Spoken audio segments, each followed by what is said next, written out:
अस्सलाम वालेकुम व्यूअर्स, मैं हूँ Sitara Nayab and welcome to my channel mother's guide. आज की वीडियो बहुत स्पेशल है। इसमें हम इस बात को डिस्कस करेंगे कि वो कौन सी सिचुएशंस होती हैं जब डाइवोर्स ली जा सकती है। जब इंसान की मैरिटल लाइफ चल रही होती है और उसमें कॉम्प्लिकेशंस आ जाती हैं तो उसको समझ नहीं आता कि क्या मुझे ये रिश्ता छोड़ देना चाहिए या मुझे इसके साथ बंधे रहना चाहिए। तो अगर आपको ये मालूम होगा कि ये क्या सिचुएशंस होती हैं जब आपको डाइवोर्स लेनी चाहिए तो आपके लिए फैसला करना निस्बतन आसान होता है।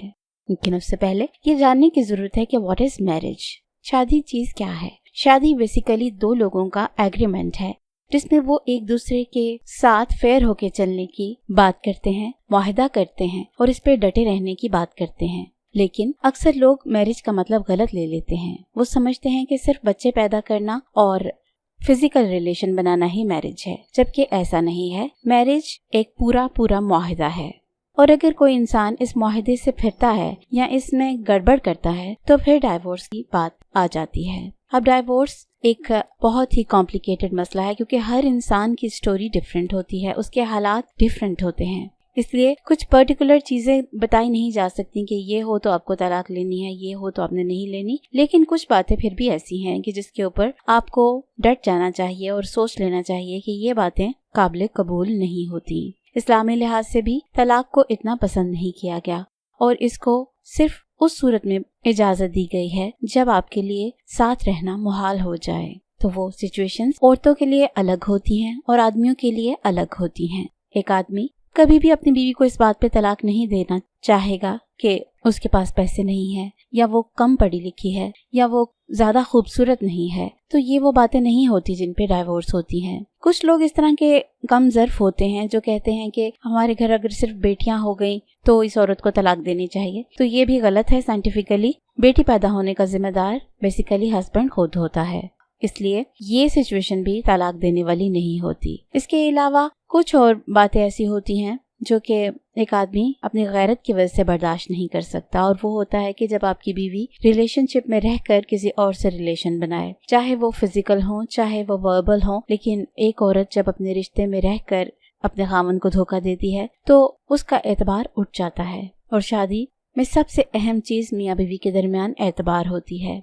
एक आदमी अपनी बीवी पे एतबार करके अपना सारा घर बच्चे उसके ऊपर छोड़कर घर से बाहर कमाने जाता है, लेकिन अगर उसको बीवी पे एतबार ही ना हो तो फिर वो रिश्ता चल नहीं सकता। इसलिए अगर आपकी बीवी आपको रिलेशन में धोखा देती है तो इस्लामी लिहाज से आप उसको डांटिए, आप उसको जिस तरह मुमकिन हो सके रोकिए और अगर आप देख लें कि सारा कुछ करने के बावजूद वो नहीं रुक रही तो फिर आप उसको अच्छे तरीके से फारिग कर दीजिए। और यही एक रीजन होता है आदमियों के मामले में कि जब वो तलाक दे सकते हैं। दूसरी सिचुएशन औरत के लिए होती है, वो डिफरेंट बातें होती हैं। आम माशरे में जो बनी हुई हैं बातें कि अगर हस्बैंड ने किसी और से रिलेशन बना लिया या कोई और शादी कर ली तो औरतें सोचती हैं कि मुझे तलाक लेनी चाहिए। तो ये बातें तलाक लेने वाली नहीं होती। इसके लिए आपको अपना दिल बड़ा रखना पड़ता है क्योंकि ये आपके खामन को मजहब ने इजाजत दी है कि वो 4 शादियां कर सकता है। हाँ, ये उसके अपने किरदार के ऊपर है कि वो क्या दोनों शादियों में या तीनों शादियों में बैलेंस रख सकता है कि नहीं। इसका जिम्मेदार और जवाबदेह वो अल्लाह ताला को खुद होगा। लेकिन ये बात आपके लिए नहीं है कि आप इसके बलबूते पर तलाक मांगे। हाँ, अगर आपका हस्बैंड आपको नानो नुक्फा जो कि आपके निकाह की शर्त होती है वो नहीं देता तो फिर आपको चाहिए कि आप तलाक मांग लें। अब नानो नुक्फा क्या चीज है? नानो नुक्फा मीन कि आपको खिलाने पिलाने पहनाने के लिए खर्चा पानी देना या आपको घर में वो सामान प्रोवाइड करके देना जिससे आप जिंदगी आसानी से गुजार सकें। अगर वो नहीं दे सकता तो ये आपका जायज हक है। दूसरी चीज कि अगर वो आपके साथ फिजिकल रिलेशन रखता ही नहीं है, अब उसकी कुछ भी रीजन हो सकती है। हो सकता है वो आपको पसंद ना करता हो सकता है उसने बाय फोर्स शादी की हो या कोई भी वजह हो। और अगर वो आपको ये हक नहीं देता तो आपका कानूनी और इस्लामी हक है कि आप उससे तलाक ले सकती हैं। दूसरी चीज होती है कि अगर आपका हस्बैंड कुछ ड्रग्स में मुलव्वस है जो कि ऐसी हैं जिसमें वो अपनी होश और सेंसेस खो देता है और उसमें आपके ऊपर तशद्दुद करता है, ज्यादती करता है या आपके साथ ऐसा रवैया रखता है जो आपसे नाकाबिल बर्दाश्त है या जिसका असर आपके ऊपर, आपके खानदान के ऊपर और आपके बच्चों के ऊपर पड़ता है, तो फिर आप तलाक मांग सकती हैं। एक वजह ये हो सकती है कि कुछ आदमी खुद तो कमाते नहीं लेकिन बीवियों को गलत तरीके से कमाने पर मजबूर करते हैं। कहना तो नहीं चाहिए, लेकिन कुछ आदमी अपनी बीवियों को प्रॉपर तौर पर इसीलिए रखते हैं कि उनको अपने मुख्तलिफ प्रोजेक्ट के लिए पेश कर सकें या इस तरह की डिमांड्स कर सकें कि वो जाके प्रोजेक्ट लेकर आएं। तो इस तरह के गलत तरीकों से जो कमाने पर मजबूर करते हैं और एक औरत नहीं चाहती इस तरह से कमाना, तो उसका हक है कि वो अपने हावन से तलाक ले ले। इसके बाद एक वजह ये होती है कि अगर आपका हस्बैंड आपकी फिजिकल जरूरियात को पूरी नहीं करता, वो बीमार है या कोई ऐसा मसला है जिसकी वजह से वो आपका ये हक नहीं देता, तो आपको हक हासिल है कि आप उससे तलाक लें। एक और वजह यह होती है कि आपका हस्बैंड आपके ऊपर बहुत ज्यादा तशद्दुद करता है, यानी कि आपको इतना मारता है कि आपसे वो बर्दाश्त नहीं होता या आप उससे सरवाइव नहीं कर सकती। या कई आदमी ऐसे होते हैं कि जुआ वगैरह खेलते हैं और उसका गुस्सा आकर बीवियों पे निकालते हैं या बीवियों से चीजें छीन के ले जाते हैं और वो चीजें बीवी की अपनी जाती होती हैं और वो उसको जुए में हार देते हैं और कई तो इस हद तक गिर जाते हैं कि वो अपनी बीवियों को ही जुए में हार देते हैं। तो इस तरह का तशद्दुद